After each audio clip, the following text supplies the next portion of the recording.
اگر نگران فشار خون بالا هستی و درمانی براش پیدا نکردی، اگر از خوردن داروها خسته شدی، اگر فکر میکنی فشار خون ارثیه و به سراغ تو هم خواهد اومد و حول اینو داری که تعداد زیادی از بستگانت با این فشار خون دچار مشکل شدن، این ویدیو رو ببین، دیدگاهت کلاً عوض خواهد شد. با سلام خدمت دکتر جاوید عزیز و تشکر از زحماتی که بر بنده کشیدن. من سالهای زیادی بود که فشار خون داشتم، طوری که حتما باید دارو استفاده می‌کردم و گاهن فشارم حتی تا 23 بالا میرفت، تا اینکه به پیشنهاد همسرم توسط آقای دکتر ویزیت شدم. آقای دکتر یه سری رژیم غذایی بهم دادن، توصیه کردن به نمک طبیعی، یه سری نکتارها، آب میوه‌ها و اولش اصلا برام قابل باور نبود که اینها اثرگذار باشه، ولی بعد از 2 هفته نتیجه گرفتم و دیگه نیاز به مصرف قرص نداشتم. فشار خونم طبیعی شده بود و تقریبا الان 3 ماهه که دیگه داروی استفاده نکردم. تشکر.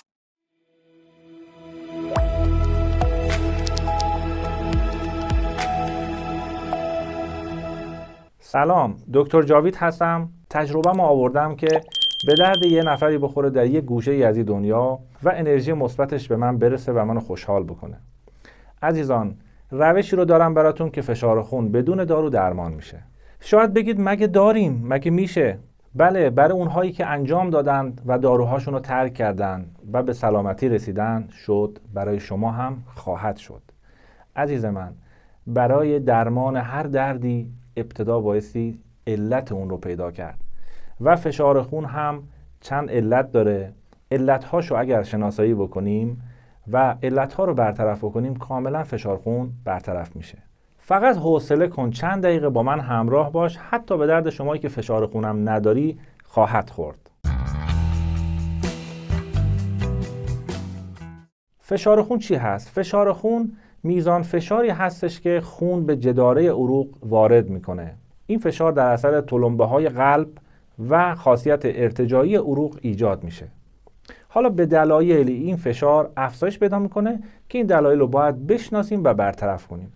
عزیزان، من همیشه بیماران خودم رو توجیه میکنم. سبکم اینجوریه. مثالی ساده خدمت شما برای فشار خون میزنم، خوب توجه بفرمایید. تمام صحبت ما در ادامه برمیگرده به همین مثال ساده. یک شلنگ آبی رو در نظر بگیرید. شلنگ آب بلندی هست، وصل میشه به شیر و شما شیر آب باز میکنید. اگر هیچ مانعی در مسیر شلنگ آب نباشه، آب به راحتی از مسیر شلنگ عبور میکنه و به انتها میرسه. حالا اگر یه نفر پاشو بذاره روی اون شلنگ، اون آبی که از داخل شلنگ رد میشه تحت یک فشاری قرار میگیره و میبینید که شلنگ از سر شیر ممکنه کنده بشه، فشار اگه زیاد باشه. یا اگر داخل شلنگ رسوب بگیره و شلنگ تنگ بشه، این باعث افزایش فشار میشه. خب، این مثال ساده رو مد نظرتون داشته باشین. حالا بریم داخل بدن. علت اول فشار خون بالا میتونه در اثر رسوبات داخلی عروق باشه. این مسئله باعث برطرف بشه تا فشار خون رفع بشه.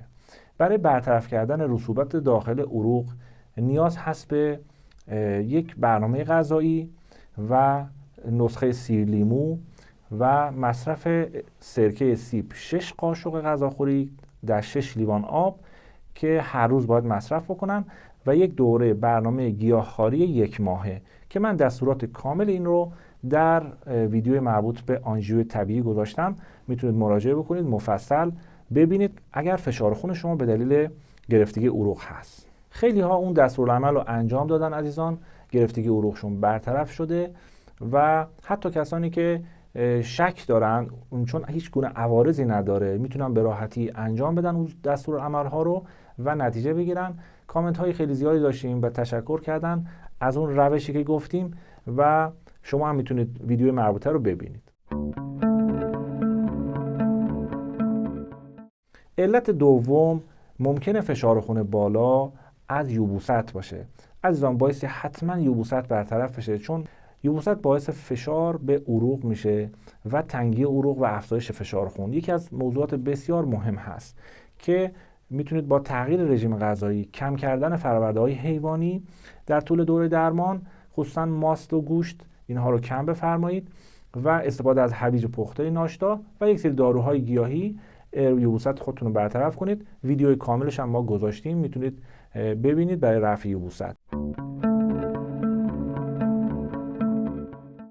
علت بعدی فشار خون عزیزان مشکلات کلیه هست. کسانی که رسوبات یا سنگی در کلیه دارن، اون رو هم ما در ویدیوی خودش گذاشتیم، میتونید مراجعه بفرمایید و سنگ کلیه خودتون رو برطرف کنید برای نرمال شدن فشار خون. علت بعدی فشار خون عزیزان کسانی که خیلی سختگیر هستن و میخوان همه چی تحت کنترل باشه، همه چی ایدئال باشه، زندگیشون مشکلی نداشته باشه، دیگران مشکلی نداشته باشن. دنیای پر از سختی ها و ما باید خودمون رو قوی بکنیم و ما بایستی در واقع ورزیده بشیم که این فشارها نتونه ما رو بیمار کنه. بنابراین نیاز به آرامش داریم و نیاز به پیدا کردن راهکارهایی برای رسیدن به آرامش که من توصیه میکنم چنل پروفسور دانش سلامت ذهن رو برید ببینید. راهکارهای خیلی خوبی گفتن برای آرامش اعصاب و برای تقویت نیروی ذهن که بتونیم بر مشکلات زندگی غلبه کنیم. علت بعدی فشار خون عزیزان امتلاع یا پری عروق هست که در اصطلاح طب سنتی میگن زمانی که غلبه پیدا میکنه یکی از اخلاط، دم یا بلغم افزایش پیدا میکنه، عروق در واقع متورم میشه، حجم خون افزایش پیدا میکنه و فشار خون بالا میره. بنابراین برای این مورد هم درماناشو خدمت شما میگم که شما بتونید به راحتی فشار خون خودتون رو درمان بکنید. پس بریم سراغ دستورالعمل هایی که شما بایستی در این دوره درمانی استفاده بکنید. بعضیاش خاص بود مثل سنگ کلیه که اگه کسی سنگ کلیه داشت اول باید اونو درمان کنه. بقیه موارد عمومی هست که از اینجای صحبتم شروع میشه به اجرا و شما میتونید خودکار کاغذ آماده بفرمایید، یادداشت بکنید که چه کاری انجام بدید که ظرف مدت 15 الی 60 روز با فشار خون بالا خداحافظی کنید و از عوارض وحشتناک داروهای فشار خون در امان باشین، چون میدونین که چه عوارضی داره. کسانی که داروهای فشار خون مصرف میکنن اختلالات نعوذ، اختلالات جنسی دارن، مشکلات سردرد دارن، مشکلات مختلفی که خودتون میدونید.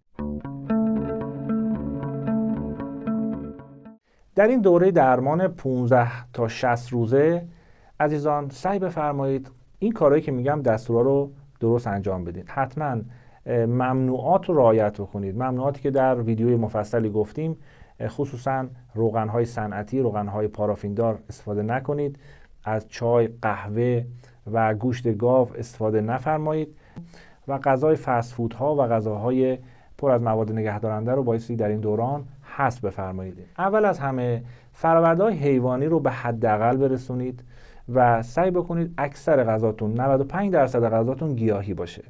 غذاهای گیاهی رو درست بکنید و حتی اکثرا خام باشه. از سالادها، رژیم‌های گیاهی، کتاب‌های مختلف، سایت‌های مختلف هست. در سایت دکتر گرین لایف هم میتونید مراجعه بکنید. دستورالعمل رژیم 15 روزه خامگیاهخواری رو هم گذاشتن. از اون غذاها هم میتونید استفاده بکنید که یک برنامه غذایی گیاهی داشته باشید، اکثرش گیاهی باشه تا تغییرات خوبی در بدن شما رخ بده. خیلی مفصل من ریز وارد نمیشم، فقط تغییراتی که اتفاق میفته رقیق سازی خون هست، نرم کردن عروق هست. زمانی که شما غذاهای گیاهی میخورید سختی جداره عروقتون کم میشه، خصوصا زمانی که روغن زیتون مصرف میکنید. روغن زیتون باعث میشه که عروق شما نرم میشه و اون سختی جداره عروق که باعث فشار خون میشه اون رو برطرف میکنه.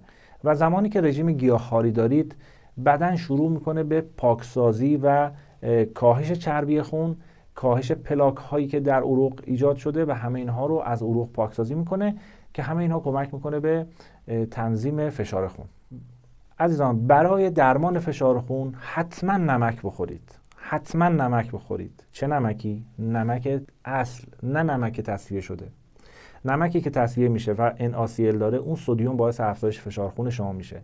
برای کاهش فشار خون ما نیاز به پتاسیم داریم و پتاسیم در گیاهان مختلف موجوده، ولی نیاز بدن ما به پتاسیم دوز بالایی هست، حدوداً 4700 میلی گرم هست و این رو شما در نمک طبیعی و ارگانیک میتونید پیدا بکنید، چون جدیدترین تحقیقات این موضوع رو نشون داده که نمک طبیعی و ارگانیک املاح مختلفی داره که این املاح رو بدن ما نیاز داره برای تنظیم فشار خون، تنظیم متابولیسم، و زمانی که همه اینها رو میشورن در کارخونجات و دور میزن فقط NaCl تحویل ما بدن. NaCl یک سم حرف درستی هم هست و نباید استفاده کرد. بنابراین عزیزانی که میخوان درمان بشن، در دوره درمان حتما نمک تصفیه شده رو حذف کنید به دلیل داشتن NaCl و نمک‌های طبیعی و ارگانیک رو جایگزین کنید نمک‌های معدنی، نمک‌های دریایی بهداشتی که ارگانیک باشن و املاح مختلف خصوصا پتاسیم کافی رو داشته باشن.